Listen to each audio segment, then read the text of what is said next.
Hey, it's Lacey Broussard, and this is the Multi-Orgasmic Mama podcast. From sex and motherhood, birth and relationships, communication and intimacy building, and Taoism and Tantra, we explore topics such as self-care, self-pleasure, body image, jade eggs, the feminine cycles, creativity in business, and modern spirituality. The Multi-Orgasmic Mama is a place to come for true stories and transformational advice on how to be a mama and a multi-orgasmic woman too.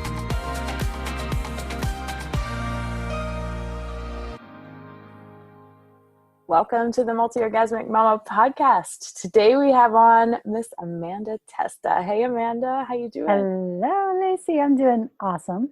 Thank you for having me. Yes, it's so good to have you on today. So just tell us a little bit about yourself and what you do.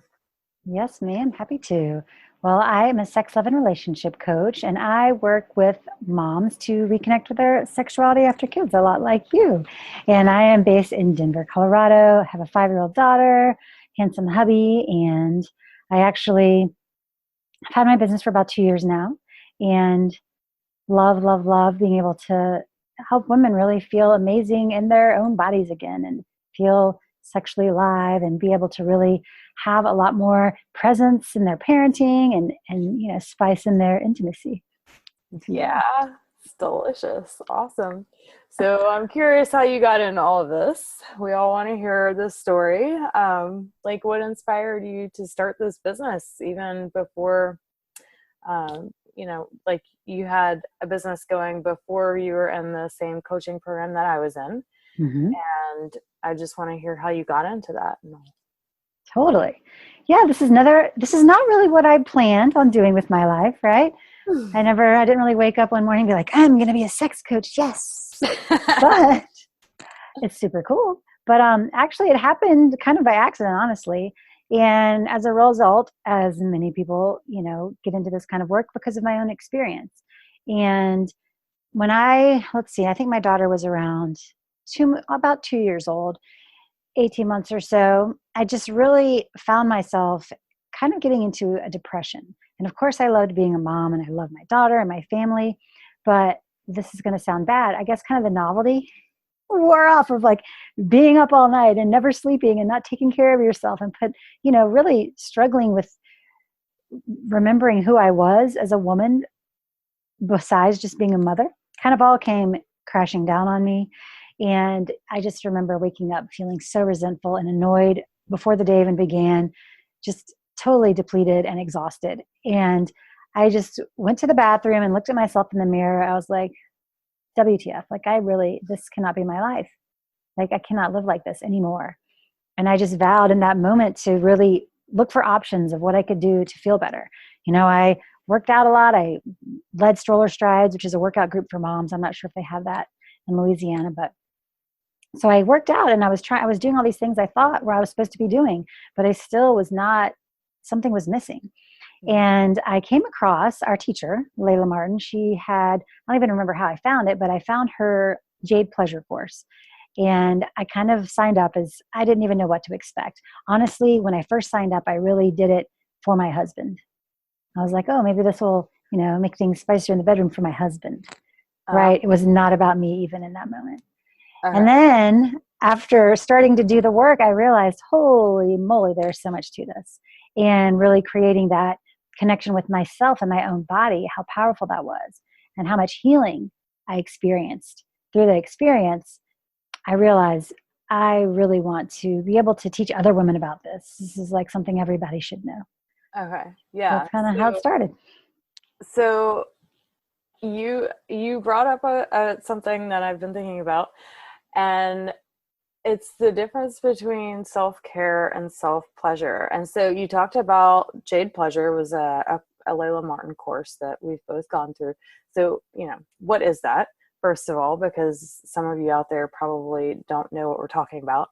And like you got into it for your husband, you said, but how did that turn into like your own practice, your own self-pleasure practice? And how was that different from like a self-care practice like you were doing before? That is a great question, Lacey. Thank you for asking that. Because really when I would think about self-care before, what would that look like? Working out or eating well or getting a pedicure, all those things are amazing, right? They're great. They make you feel good. Mm-hmm. And with Jade Pleasure, what that course is, it's basically I think it was 7 weeks or so. And you go through these different exercises and you use an egg made of jade and you put it in your vagina and you do exercises with it. So number one, it's really healing for your pelvic floor. So as a post mama, you know, like how important that can be. So you can sneeze without peeing your pants. Um, Secondly, it really just helped me to kind of feel sensation there again, you know, like, and to feel, well, I can actually take some time for myself and actually be with my body and like touch my body and like give myself a sensual massage and touch my breasts. They're not just for my daughter to nurse, you know, those kind of things, just realizing and kind of rediscovering my body again because I hadn't spent much time with it Yeah. for 2 years. It was everyone else's property, I felt like. Mm-hmm. I felt that way too. And that was really, really hard because like nobody ever talks about this either, about how breastfeeding can be super challenging. But I just want to say I would have rather birthed a baby and been in labor for like, you know, multiple times over than had to do the whole breastfeeding thing. It was awful. Like it was really, really, really, really hard for me to continue with that because I always felt like, you know, my body belonged to something else. Like it was a beautiful thing. And like the connection was wonderful. But like when it was time to be over with the breastfeeding phase, I was so freaking excited about it. Yes. Because I wanted my body back. So do you think that that's a normal thing that women experience, is just this complete feeling like my body's not mine anymore? I mean, let's talk about that. I do. And it's actually a real thing where, you know, if you think about when you have a baby, how you have this really bond, obviously that's nature's intent, so that you stay bonded and connected and you get all these oxytocin being released every time you nurse or like are connected with your baby. You get tons of physical connection and physical touch. So for you, you're getting all those needs from your baby. And when you think about like your partner, they, on the other hand, don't get that. Mm-hmm. And so a lot of times what happens with women too is like, and especially if you have multiple kids, at the end of the day, you're really touched out. Like you don't even want to touch your own body, much less have someone else touch your body, especially not have someone else touch your body. So I think that is a real thing. I mean, I hear that from a lot of women. Yeah. And so what I often find is that, you know, there's this initial thing after you have a kid, you know, like, yes, your body is to help keep your baby alive. Like it's pure survival mode, but that often gets stuck. Like I find that women get stuck in that and then they just don't come out of it. A lot of them don't. Some of them do. Somehow magically will come out of it, even with such little support that we have for postpartum women. But like if someone is done breastfeeding and their kid is 2 or 3 years old now, and like how do you get out of that? You know, like where would you start? I mean, I know we both did this Jade Pleasure course, but like what was it that, you know, gave you the, oh my God, I have to do these practices every day? You know, like you said, the motivation was your husband. Like, you know, did you have anything that like really kept you going through the practices, or was it just that? Well, you know what? Because you mentioned that when I first started, like I thought it would be for my husband, and it ended up being for me, and really had nothing to do with him. And I came to find out, and I love how you talked about this the other day. I saw, but you know that my sexuality was for me, and this energy was for me to do what I wanted with. And of course, the more I cultivated it, the more I wanted to share it with him, and the more I wanted to be intimate with him. But it just kind of changed my perspective on that, number one. And also what I think that kept me doing it is just once I got into the habit of spending that time with myself, it was like this sexy little secret that I had. And I would be like, all right, I'm going to bed. And I mean, that was the thing. He knew what I was doing, but I was like, I would go to bed like a good 30 minutes before he did, right? And it doesn't have to be I wouldn't necessarily make it a long practice all the time because I was tired and didn't have the time. But even 15 minutes made such a difference. And just knowing I had that time just for me, and that I was just going to really nourish myself and my body, it was transformational, really. Yeah. So how, like you, from what I know of you, you have a really great relationship with your husband, and like, how did that improve things for y'all? You know, if because I hear a lot of people say like, well, if you already have a great relationship, then why are you going to fix something that ain't broke, kind of thing. Even my husband said that when Yeah. we started working on this. So I want to hear what you have to say about that. That's so true, because many people, like, if, yeah, exactly. If it's not broke, why fix it? At the same time, I think what I'm very lucky that my husband is into always trying to better himself as well. He's open to things. And I think he, when we first got together, kind of motivated me to be more like that. And he knew that I was exhausted, and he would be very respectful of that. But at the same time, and I know we really missed that connection, and we were pretty good about it, but I could still, it wasn't like it was before I got pregnant. And then after, parenting and being exhausted, and really, I think a lot of times I would be intimate even when I didn't want to, and I think a lot of women do that. It's like a to-do thing on your list. Like, oh, now I gotta do this. Oh, now I gotta go have sex with my husband. Oh, this and that. And it's really not for you at all. And then what switched for me is that realizing that, yes, it is okay for me to be okay with my body and my stomach being the way it is and my boobs looking like they do and loving them anyway, and being like, okay to like let everything flap around as it needs to, right? And feel good about it. Sorry, it was like a cough laugh there.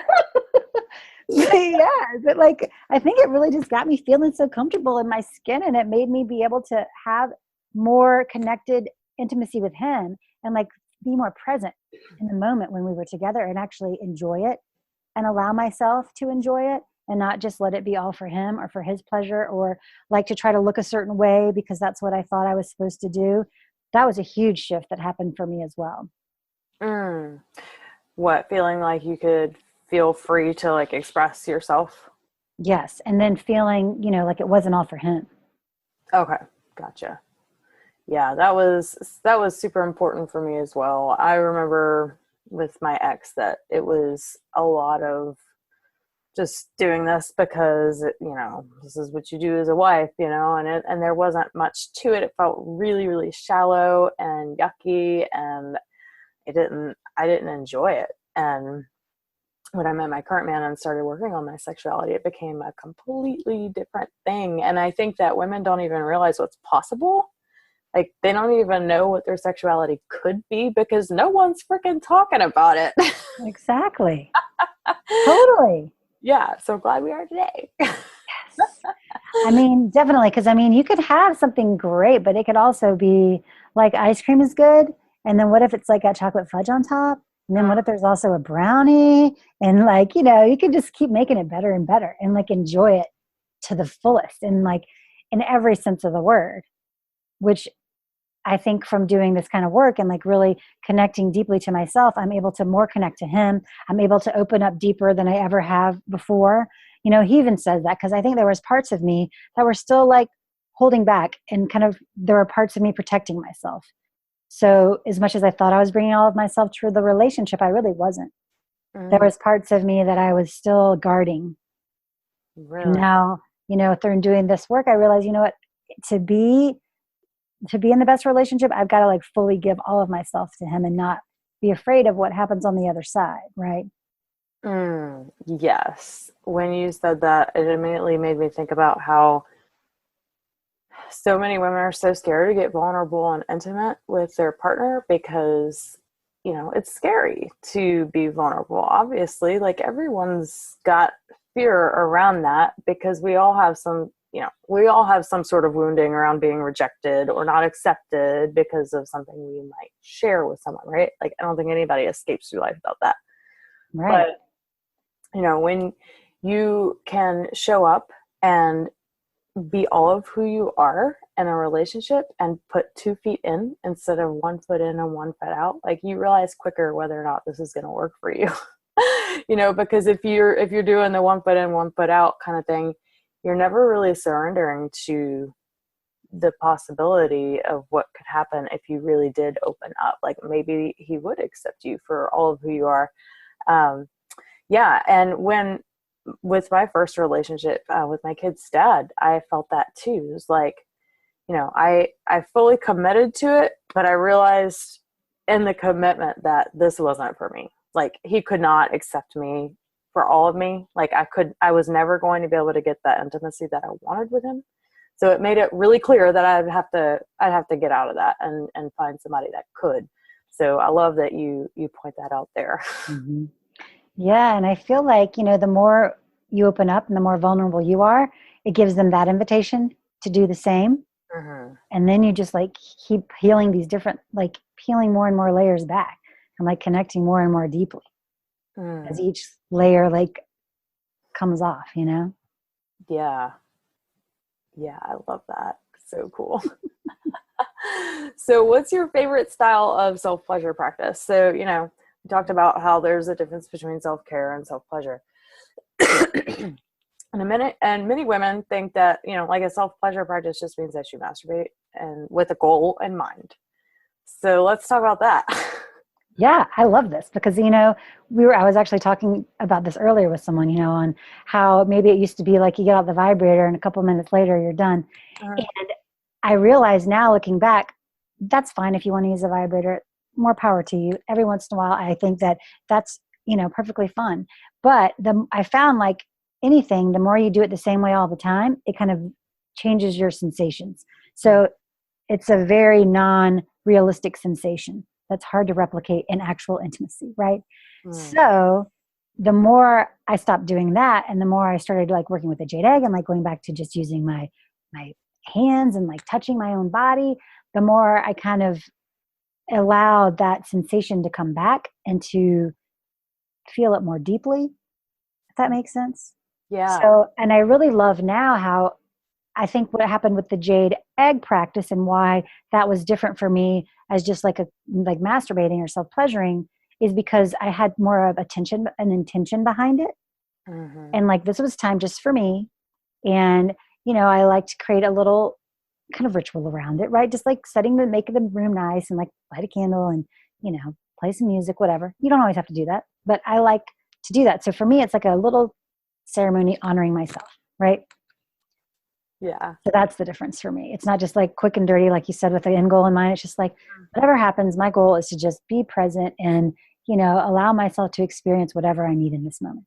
And you can, custom make your practice however you want, which I love. Like if I really am feeling like I want a pleasurable experience, that is what I will do. Or if I just feel like it needs to be nourishing, maybe it's just, I don't even touch my vulva. Maybe I just like lovingly stroke my face and my body for a few minutes. Like it's just whatever it takes to feel good or to give my body what it needs in that moment. Right. Yeah. I think one of the most transformative things, and reclaiming the sensitivity around my sexuality was that you have to drop that goal. Like we're so goal oriented in our sexuality, like it totally kills everything. Yeah. Like when we have this idea that, it has to get done in 5 minutes and this is how we do it every time. Well, that becomes this like really boring thing sometimes. And then it makes you not want to do it. But when you give yourself time to do a self-pleasure practice and to really feel the sensation in your body, it just becomes this completely different experience. And I experienced that with the jade egg too, is that the sensation that I could feel was so much more after doing, 2-3 months of jade egg practices regularly. And my orgasms were so much stronger. So if that gives you motivation, mamas, then definitely get one just for better and stronger orgasms, right? Oh, yes. Yeah. So is there any particular favorite self-pleasure practice that you have? Like what's your favorite thing to use? I don't know. There's glass dildos. There's a laid moonstone dildo that we've practiced a lot with in our coaching program. So I'm just curious about what some of your favorite things are. I would say honestly, I love the jade egg and just my own hands. That's my favorite, I would say. Honestly, I love that so much. And sometimes it just depends on the other items. It just kind of depends on what mood I'm into, really. But I know I can always fall back. So if I'm picking my favorite, it would be the jade egg in my own hands. Yeah. Same. Awesome. A lot of people are going to sit here and listen to this and be like, yeah, I don't have time and I don't have more than 5 minutes to do a self-pleasure practice. Like, Mm-hmm. it's really important to have a mindset shift around that. And I'm just wondering what had to happen for you to start prioritizing that, with a little girl and, taking this course and starting a business. Like, you were obviously really busy. So like, what had to change for you to make this a priority? Right. Well, I look at it this way. It's like you said, it's a mindset shift. And when you think about it, do you have 15 minutes? Do you look at Facebook for 15 minutes at night? Do you watch TV? Do you fart around the house, like looking at all the things you have to do and just like shuffle from one room to another, not doing anything? Like, you can make 15 minutes for yourself. And even if that takes, letting your kids watch the iPad for 15 minutes and locking yourself in the bathroom, in the bathtub, you can make it happen. The thing is do you want to bad enough? And that's what you have to decide. And I know this is an old cliche thing, and so I hate when people say it, but it is so true. Like everybody talks about the air mask in the airplane, right? Yeah. Put yours on first, because if you're dead, you're not going to help anyone else, right? You're passed out. Everyone else on your row is going to die too. Same as a parent. Like, if you are totally depleted, are you going to yell at your kids more? Yes. Are you going to be mean more often than you want to be? Yes. Are you going to react versus respond? Most likely. So when, and I think honestly, as a mom, at the end of the day, you really want to do your best to be a good parent, and you know that you have a ton on your plate. And so it is hard to prioritize what's important. But I think you can figure out a way to make 15 minutes for yourself. Or what I also like to tell busy women is, like, how can you incorporate it into what you're already doing? Like when you're in the shower, what else can you do to like be loving and nurturing to your body? When you're waking up in the morning, before you hop out of the bed and get rushing, can you just take a minute and like put your hands on your body and just send it some love? Like simple things like that, right? Back to your relationship. Mm-hmm. A lot of women's motivation for opening up their sexuality is either because they want better sex or they want sex at all, right? Like, why else would you be even listening to this podcast if you didn't want better sex or to have sex at all? But as moms, it's really hard to redefine the relationship after having kids, because it is a transition. Like, you're going through a different stage of life, and you're transitioning, and from maiden to mother, and your relationship is naturally going to transition to that. So I'm just wondering if you have any tips or secrets to share about how to navigate those changes if you are in a relationship, and what you can do to strengthen the intimacy and connection even through those shifts. Yeah, that's a great question, because that is such a challenge, that transition. I think no one prepares you for that. Mm-hmm. And I think number one is being really gentle with yourself and honoring your needs, and having really good and open communication with your partner, which can be challenging because a lot of times, like I mentioned earlier, you're getting all your physical touch from your kids and they aren't, and they still have that need. And you want to make sure that you are communicating on a regular basis. Like, if you aren't able to have the intimacy that you want, what else can you do to be close and spend time together and try to build that back up? Because I think what happens for a lot of couples is they go for a certain amount of time without having sex, and then they're like, oh, now we haven't sex in this long. Oh, well, then we have to do it. And then it puts so much pressure on them, and then they don't necessarily enjoy it as much because they feel like it's like, oh, well, we have to do this. When, I think at the end of the day, we all crave connection, and we all want to be close and to feel connected to our partner. And thinking of other ways that you can do that. And being patient with yourself as you get back on the road to intimacy, like actual sex. You can also, like, what else could be sexy things you could do together? Like, maybe you don't have penetration, but maybe there's other things you can do, to get each other's needs met, but honoring your own healing in the process, right? Because there is a lot of healing that comes after childbirth, and it can take a while for you to really feel good in your body again. Awesome. Thanks for sharing that. And do you have any secrets or any tip to share on being a multi-orgasmic mama? Oh, yes. I think, making that time for your own sensual, self-care. and to really view yourself as like this motherly goddess, and like how can you nurture her, and knowing that it's okay to be sexual and a mother, and you can be both. You don't have to let one whole side of you go now that you're a mother, that you can be both. Yes. How do you deal with conditioning against that? Because that's like one of the whole reasons I started this podcast, was because so many women feel like they can't have both, you know?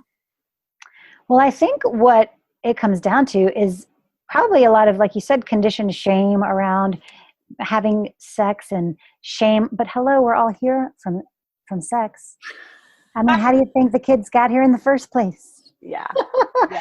And it's just something that is so important between you and your partner, and also because you want your kids to grow up knowing what is possible, right? You want them to be in a happy, fulfilled relationship. I can't imagine you would wish for your kid, you look at them and be like, oh, I hope they end up in a sexless marriage one day.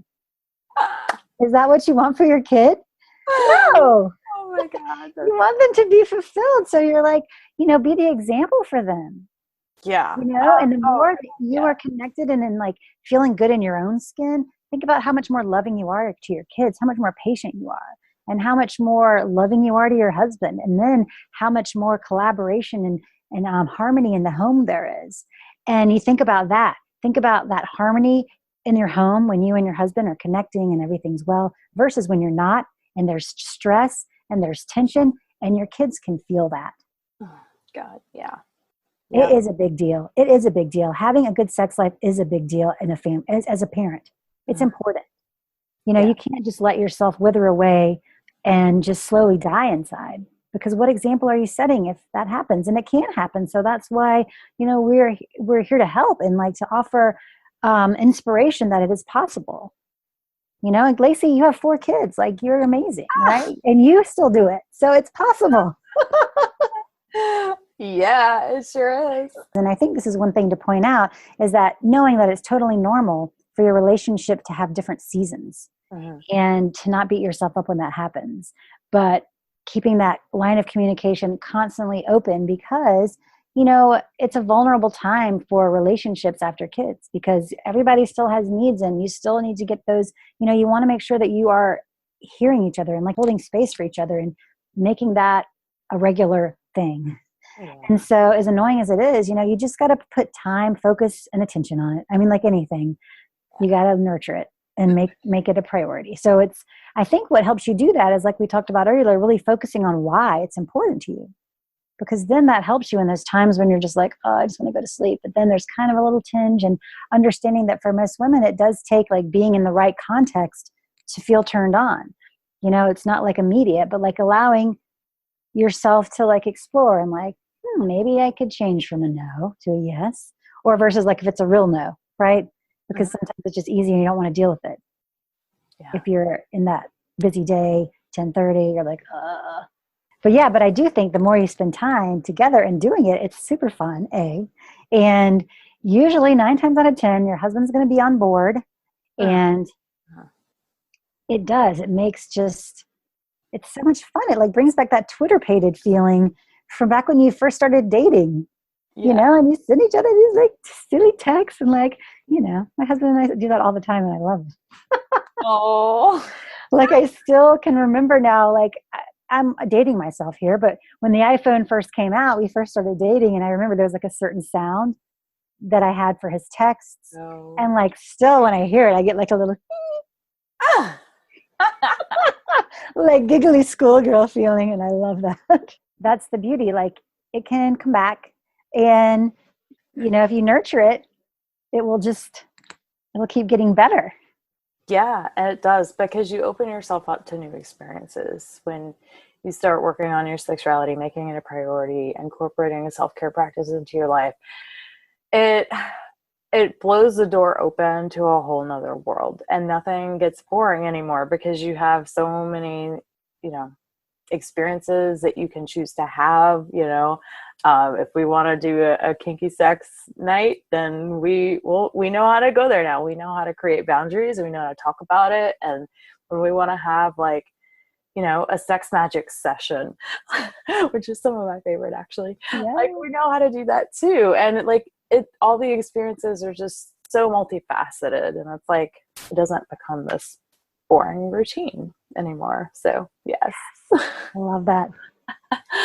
Awesome. Well, thank you so much for sharing everything that you did, and for talking with me about all of this amazing juiciness that we just went over today. So could you tell us where you have workshops in Denver, right? I do. And I do virtual workshops as well. Okay. I have a couple of different programs that I offer, and I also do one-on-one coaching, but you can always check out what I have going on my website, which is www.amandatesta.com, T as in tango, amandatesta.com. And I put a ton of information in my group on Facebook, which is Find Your Feminine Fire group. The whole sentence there, Find Your Feminine Fire group. And yeah, and then I also have a YouTube channel, Amanda Testa, so you can find me around the social media networks. And Yes, I love your Facebook group. It's awesome. Amanda does an amazing interview series of women on her Facebook group. So definitely join that. I love it. yes, and I'm going to be excited to have you on in a few weeks too. Yep, that's right. Can't wait. All right. Thank you so much, and we'll talk to you soon.